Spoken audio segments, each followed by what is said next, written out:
Assalamualaikum warahmatullahi wabarakatuh. Kisah Nabi Musa alaihissalam, duel dengan tukang sihir Fir'aun. Fir'aun memberi kesempatan kepada Musa alaihissalam untuk menentukan waktu dan tempat duel tersebut.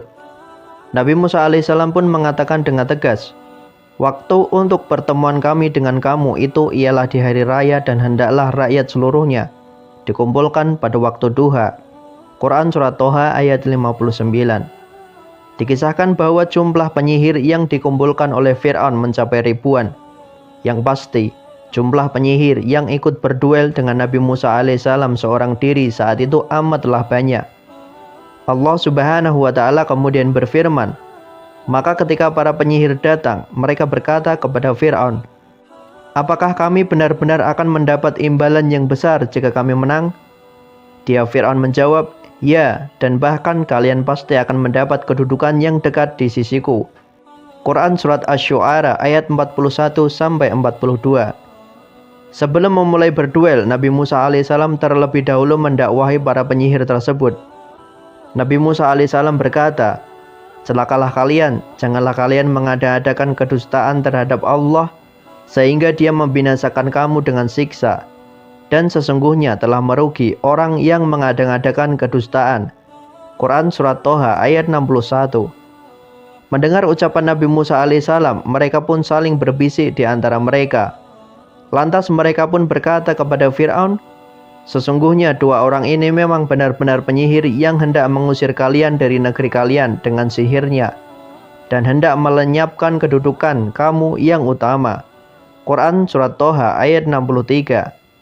Fir'aun pun menjawab, "Maka himpunkanlah segala daya sihir kalian, kemudian majulah dengan berbaris, sungguh beruntunglah orang yang menang pada hari ini." Quran Surat Toha ayat 64. Duel akbar ini disaksikan oleh seluruh rakyat Mesir. Para penyihir pun memulai duel dengan mengatakan, "Hai Musa, pilihlah siapakah yang melemparkan dahulu, kami atau kamu." Quran Surat Toha ayat 65. Nabi Musa alaihissalam pun menjawab, "Lemparkanlah dahulu apapun yang hendak kalian lemparkan." Quran Surat Asy-Syu'ara ayat 43. Mereka pun melemparkan tongkat-tongkat dan tali-tali mereka. Dan tiba-tiba tali-tali dan tongkat-tongkat mereka terbayangkan oleh Musa seakan-akan ia merayap cepat lantaran sihir mereka. Quran Surat Toha ayat 66. Dalam ayat lain Allah Subhanahu wa Ta'ala menjelaskan tentang sihir mereka. Mereka menyihir mata para hadirin dan menakut-nakuti mereka. Mereka mendatangkan sihir yang besar menakjubkan. Quran Surat Al-A'raf ayat 116. Ya, sihir mereka saat itu memang sangatlah sakti dan menakjubkan. Mereka berhasil menyihir seluruh hadirin yang amat banyak ketika itu.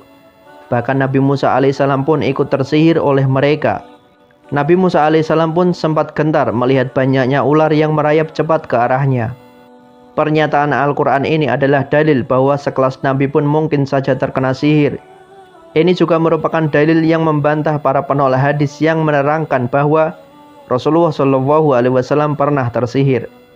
Meskipun demikian, Allah Subhanahu wa Ta'ala melindungi para nabinya, sehingga seandainya ada di antara mereka yang tersihir, itu sama sekali tidaklah akan berpengaruh terhadap wahyu yang ia emban. Sihir hanyalah berefek pada indera seseorang. Ia tidak dapat merubah suatu unsur menjadi hakikat unsur yang lain. Ia tidak bisa merubah tongkat menjadi ular, manusia menjadi batu, daun menjadi uang, kerikil menjadi emas, dan yang semisalnya. Sihir hanya mempermainkan khayalan dan penglihatan korbannya. Seandainya para penyihir Fir'aun mampu merubah suatu unsur menjadi unsur yang lain, tentu merekalah yang seharusnya dengan mudahnya memimpin Mesir dan tidak perlu tunduk di bawah kekuasaan Fir'aun. Ketika Nabi Musa alaihissalam merasa gentar, Allah Subhanahu wa Ta'ala berfirman, "Janganlah kamu takut. Sungguh kamulah yang paling unggul, menang. Lemparkanlah apa yang ada di tangan kananmu. Niscaya ia akan menelan apa yang mereka perbuat. Sesungguhnya apa yang mereka perbuat itu adalah tipu daya tukang sihir belaka. Dan sihir tidak akan menang dari manapun ia datang." Quran Surat Toha ayat 68-69. Ibnu Taimiyah menjelaskan bahwasannya jin hanya mampu membuat khayalan pada penglihatan manusia. Ia tidaklah mampu menjelma menjadi bentuk lainnya atau merubah suatu zat menjadi zat lainnya. Yang ia mampu hanya menghayalkan rupa dan bentuk yang ia inginkan kepada manusia, sehingga manusia mengira seakan jin tersebut menjelma atau merubah hakikat sesuatu menjadi hakikat lainnya. Demikian pula yang dilakukan oleh para penyihir Mesir saat itu.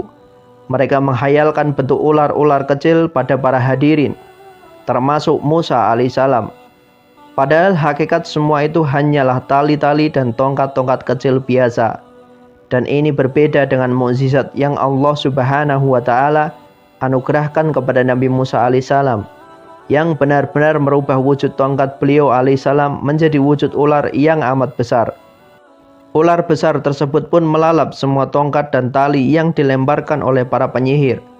Subhanallah, para penyihir tahu pasti bahwa sihir paling sakti pun tidak akan mampu merubah hakikat suatu benda.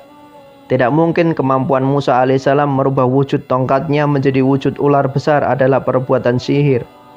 Mereka tahu bahwa hanya Tuhan semesta alamlah yang mampu berbuat demikian.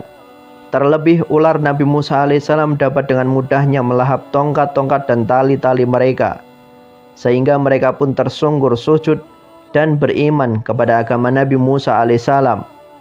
Allah Subhanahu wa Ta'ala berfirman, maka menyungkurlah para penyihir itu bersujud. Mereka berkata, kami beriman kepada Tuhan seluruh alam, yaitu Tuhannya Musa dan Harun. Quran Surat Asy-Syu'ara ayat 46-48. Ini adalah hal yang amat memalukan bagi Fir'aun. Ia terkejut melihat para penyihir yang ia andalkan untuk menaklukkan Musa alaihissalam justru tidak hanya kalah telak, mereka malah beramai-ramai beriman kepada Musa alaihissalam di hadapan khalayak rakyat Mesir. Namun Fir'aun tidak panik. Dengan cerdasnya ia menyelamatkan mukanya di hadapan rakyatnya dengan mengatakan, berani sekali kalian beriman kepadanya Musa sebelum aku memberi izin kepada kalian. Sesungguhnya Musa ini sebenarnya adalah guru besar yang mengajarkan sihir kepada kalian. Sungguh aku akan memotong tangan dan kaki kamu sekalian dengan bersilang, dan sungguh aku akan menyalib kalian semua pada pangkal pohon kurma. Kalian akan tahu siapa di antara kita yang lebih pedih dan lebih kekal siksanya. Quran Surat Toha ayat 71.